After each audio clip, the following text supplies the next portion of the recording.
Okay friends, अब हम start करते हैं एक और टॉपिक, बाइनोमियल थ्योरम। और हम बात कर रहे हैं अभी एनडी के लिए और वाई ग्रुप के लिए। ठीक है, उसमें कुछ देख लेते हैं कैसे क्वेश्चंस आते हैं और कैसे हम सॉल्व करेंगे। तो ये इजी टॉपिक है, स्कोरिंग टॉपिक है, बाइनोमियल थ्योरम। बाइनोमियल का मतलब क्या हुआ, पहले हम देखते हैं बाइनोमियल एक्सप्रेशन क्या होता है।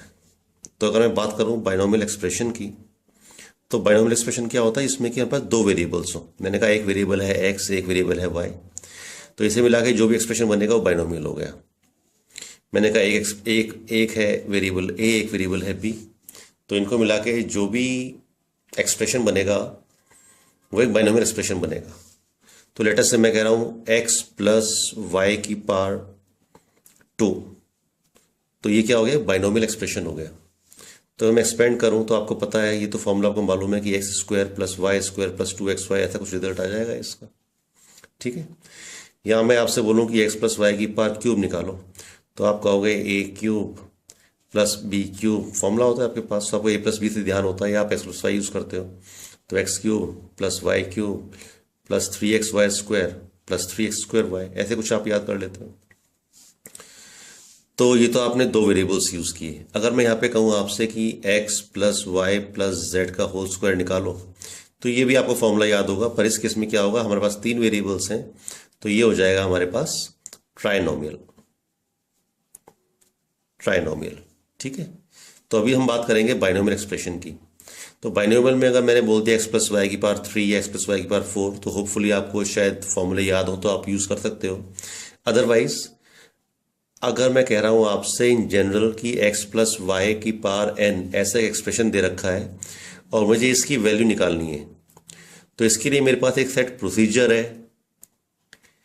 इसको सॉल्व करने के लिए एक प्रोसीजर है, या बोल सकते हो एक थ्योरम है, जिससे कि इसकी कोई भी पावर हो n, नेचुरल पावर, ठीक है, n is the element of natural number, तो कोई भी नेचुरल पावर हो मैं उसको सॉल्व कर सकता हूं। एक्स प्लस वाई की पावर 20 हो, एक्स प्लस वाई की पावर 40 हो, ठीक है, एंड सो ऑन।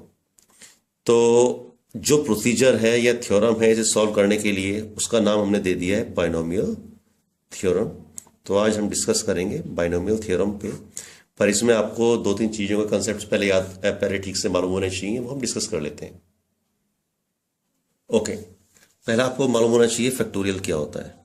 फैक्टोरियल ये इसमें यूज होने वाला है, और दूसरा इसमें यूज होने वाला है एनसीआर, एक फॉर्मूला कॉम्बिनेशन का, दोनों को डिस्कस कर लेंगे। तो पहले थे फैक्टोरियल। तो अगर मैंने आपसे बोला कि आप 5 का फैक्टोरियल निकालो, किसी भी नंबर का फैक्टोरियल निकालो, नेचुरल नंबर का, तो ये 5 है, 5 का फैक्टोरियल, इसका मतलब ये हुआ कि मैं 1 2 3 4 और 5 तक मल्टीप्लाई करना चाहता हूं, मुझे ये वैल्यू चाहिए। तो इसको मुझे नोटेशन मैंने लिख दिया 5 का फैक्टोरियल ऐसा। ये इसकी नोटेशन कई किताबों में ऐसे भी लिख रखी है, तो दोनों का मतलब सेम ही है। इसका मतलब और इसका मतलब ये है कि मुझे 1 से स्टार्ट करना है और जो भी नंबर दे रखा है वहां तक मुझे मल्टीप्लाई करते हुए जाना है, उसका मुझे रिजल्ट निकालना है। तो अगर मैं 5 के फैक्टोरियल की बात करूं तो ये क्या आ जाएगा, 2 3 6, 6 4 6 5 30, 34 120, तो ये तो वैल्यू ही आ गई। ठीक है, सिमिलरली अगर मैं आपसे बोलूं कि मुझे निकालना है 6 का फैक्टोरियल, तो कैसे कैसे करेंगे, तो या तो मैं लिख दूं से निकालना है मुझे 1 2 3 4 5, या मैं लिख सकता हूं 5 4 3 2 1, एक ही चीज है। तो अगर मैं 6 का फैक्टोरियल निकालना है तो मैं कह रहा हूं आपसे 6 into 5 into 4 into 3 into 2 into 1, ये वैल्यू निकालना चाह रहा हूं। अब हम इससे इवेल्युएट कर लेंगे, या मैं ये भी कह सकता हूं 6 इंटू, आप यहां पे देख रहे हो ये तो 5 का फैक्टोरियल है, तो मैं ये भी लिख सकता हूं 6 इंटू 5 का फैक्टोरियल। तो 6 इंटू 5 के फैक्टोरियल की वैल्यू आई थी 120, तो 6 इंटू 120 इज इक्वल टू 720। ठीक है, तो यहां से मैं एक चीज कंफर्म हो गई, अगर कोई भी नेचुरल नंबर है n, उसका मुझे फैक्टोरियल निकालना है, तो इसका मतलब मुझे क्या करना है, n into n minus 1 into n minus 2 up to 1, या तो मैं ऐसे लिख लूं, या मैं सही लिखता हूं n इंटू n माइनस 1 का फैक्टोरियल। तो जैसे हमने 6 किया था अभी, तो 6 इंटू 5 का फैक्टोरियल, या 6 into 5 into 4 into 3 into 2 into 1, ये दोनों सेम चीज है। ठीक है, दूसरी चीज हमें ये ध्यान रखना है कि जो 0 का फैक्टोरियल है उसकी वैल्यू होती है 1, और 1 का फैक्टोरियल होता है उसकी वैल्यू भी होती है 1। करेक्ट। अब नेक्स्ट चीज, अगर मैं लिख रहा हूं कोई भी टर्म्स कॉम्बिनेशन के टर्म्स में, एनसीआर फॉर्मूला यूज कर रहा हूं, लेट अस से मैं आपसे बोल रहा हूं 5C2, ठीक है। तो 5c2 का मतलब ये हुआ कि फैक्टोरियल 5 जो भी आपको नंबर दे रखा है ऊपर अपॉन जो नंबर नीचे दे रखा है उसका फैक्टोरियल इनटू इन दोनों में जो डिफरेंस है उसका फैक्टोरियल। तो 5 माइनस 2 का फैक्टोरियल, तो ये हो गया 5 का फैक्टोरियल अपॉन 2 का फैक्टोरियल इंटू 3 का फैक्टोरियल। 5 minus 2 equal to 3। तो ये मतलब ये हो गया कि 5 का फैक्टोरियल अपॉन, या आपने लिख दिया 5 into 4 into 3 into 2 into 1 upon 2 into 3 into 2 into 1। इससे ये कैंसिल हो गया, 2 2 ज़ा 4, 5 2 ज़ा 10। ठीक है। तो अगर हम जनरली लिखें इसको तो ये हो गया NCR अगर लिखा हुआ है तो इसका मतलब ये हुआ कि factorial n upon factorial r into n minus r का फैक्टोरियल। करेक्ट। ठीक है। तो हमें ये चीजें याद रखनी पड़ेंगी बिकॉज इन सारी चीजों का हमें यहाँ पे यूज होने वाला है। तो एक तो ये फॉर्मूला हमें याद रखना है। अच्छा, एक चीज और हमें याद रखनी है यहाँ पे कि जो NCR होता है वो NCn माइनस R के बराबर होता है। ठीक है। इसका मतलब ये हुआ कि अगर मैंने लिखा हुआ है 5c2 तो ये बराबर होगा 5c into 5 minus 2 that is equal to 3। तो ये बराबर होगा, या मैं आपसे बोल रहा हूं 10c7 तो 10c7 से बराबर होगा 10c into n minus r, 10 minus 7 is equal to 3। ये बराबर होगा। ओके। तो ये फॉर्मूला हमें याद रखना है। तो अब हम अपनी फॉर्मूला डेफिनेशन पे आते हैं कि बायनोमियल थ्योरम होती क्या है। तो हम ये कह रहे हैं ये एक रूल होता है। बायनोमियल थ्योरम क्या होता है? एक रूल जिससे rule by which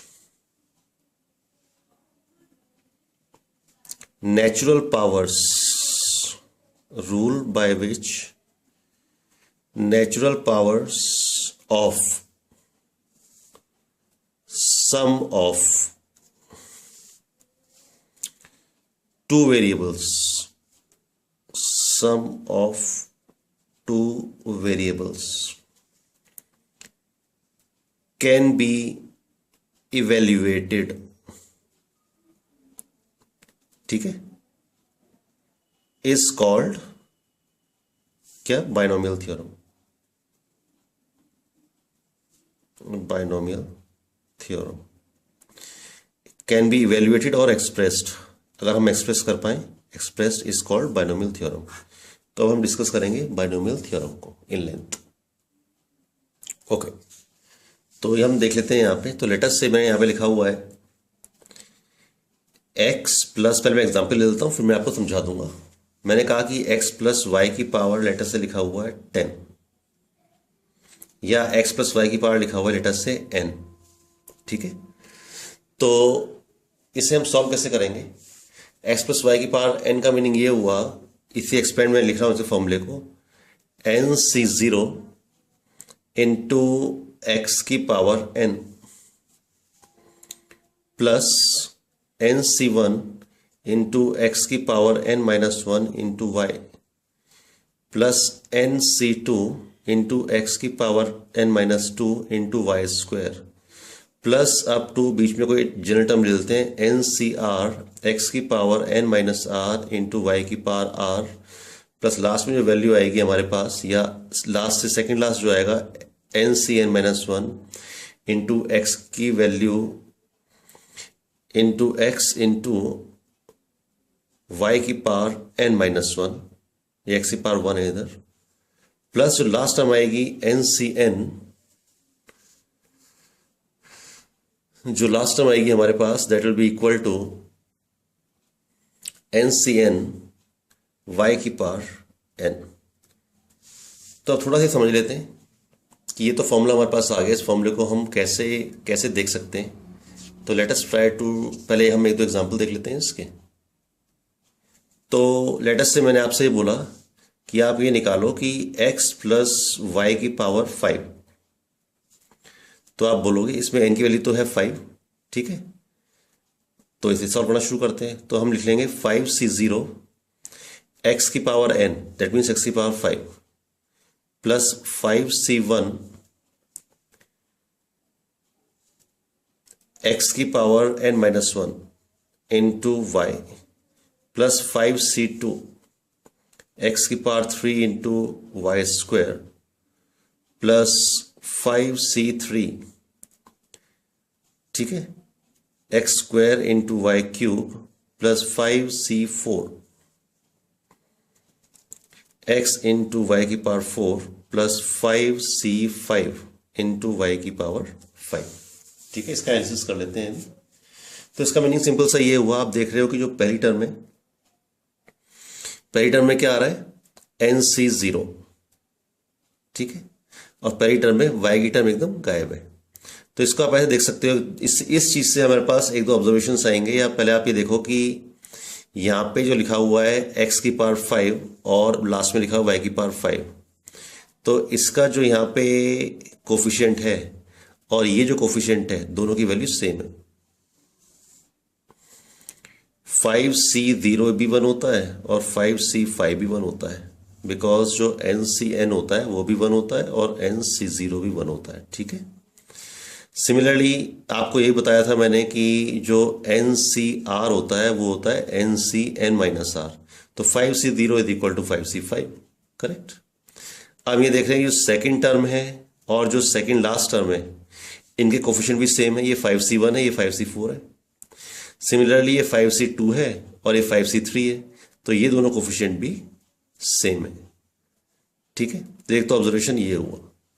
second observation हमारा यहां से ये हुआ कि जो भी हमारे पास टर्म्स हैं, जैसे इसका तो कोफिशिएंट है 5c0, यहां पे जो लिखा हुआ है x की पावर 5 और लेटेस्ट से इसका हम लिख सकते हैं y की पावर 0 कि 1 हो गया। ठीक है, तो हम ये देख रहे हैं कि जो भी कोफिशिएंट्स, जो भी हमारे पास यहाँ पे टर्म्स हैं, उन टर्म्स की जो पावर का सम है वो है n के बराबर। तो यहाँ पे 5 प्लस 0 इज इक्वल टू 5, यहाँ पे 4 और यहाँ पे 1 है तो 4 प्लस 1 इज इक्वल टू 5, यहाँ पे 3 है, यहाँ पे 2 है, 3 प्लस 2 इज इक्वल टू 5, ये 2 है, ये 3 है, 2 प्लस 3 इज इक्वल टू 5, ये 1 है, ये 4 है, 4 प्लस 1 इज इक्वल टू 5, और यहाँ पे सिर्फ y है तो दैट इज इक्वल टू 5, या x की पावर 0 भी हम लिख सकते हैं। ठीक है, तो ये हमारा ऑब्जर्वेशन हुआ। ओके, और हम यहाँ पे क्या ऑब्जर्व कर रहे हैं कि हमारे पास टर्म्स कितनी आ गई, 1 2 3 4 5 6, तो अगर पावर है 5 तो टर्म्स आ गई 6। ठीक है, तो इसे लिख लेते हैं। तो लिखने के लिए देख लेते हैं पहले क्या लिखें। पहले number of terms in expansion, जो भी आपने इसे एक्सपेंड किया है इसमें कितनी टर्म्स हैं, n+1 टर्म्स। ठीक है, सेकंड लिख लेते हैं। सेकंड आ गया sum of powers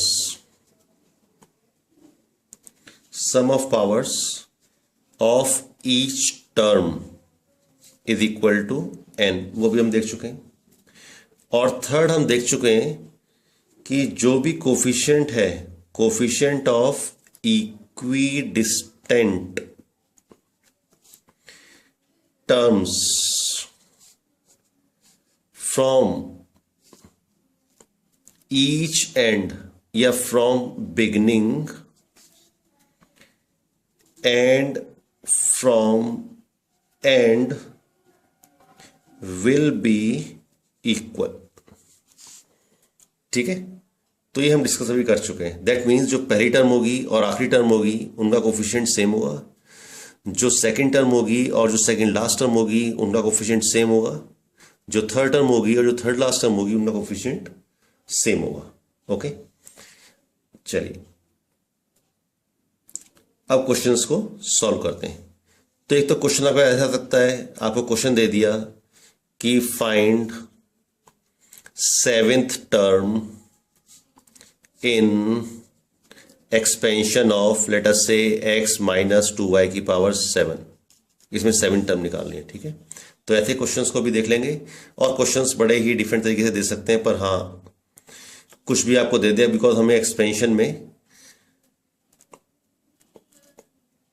quick answers हम दे पाएंगे ऐसे क्वेश्चंस के, वेरी क्विक आंसर्स। ओके, तो चलिए यहां देखते हैं। तो जो भी अभी आपको बताया था एक बार दोबारा देख लीजिए आप, x प्लस वाई की power n is equal to, मैं आपसे कह रहा हूं NC0 x की power n plus NC1 x की power n-1 into y plus करते हुए हम जाएंगे इज इक्वल टू, बीच में कोई टर्म आ जाएगी जनरल से, एन सी आर एक्स की power n minus r into y की पावर आर, और लास्ट में क्या टर्म आ जाएगी हमारी, n c n into y की पावर एन। करेक्ट। तो इसे हम ऐसे भी लिख सकते हैं समेशन, समेशन का मतलब सबको जोड़ना है, आर इज इक्वल टू 0 से लेके एन तक, आर जनरल टर्म में आर इज इक्वल टू 0 से लेके एन तक, n c r into x की power n minus r into y की पावर आर। ठीक है, तो इसका मतलब इन सब टर्म्स को मुझे जोड़ना है, तो उसको हमने जनरल लिख लिया। यहाँ पे पहले आर की वैल्यू 0 होगी तो एक टर्म आ जाएगी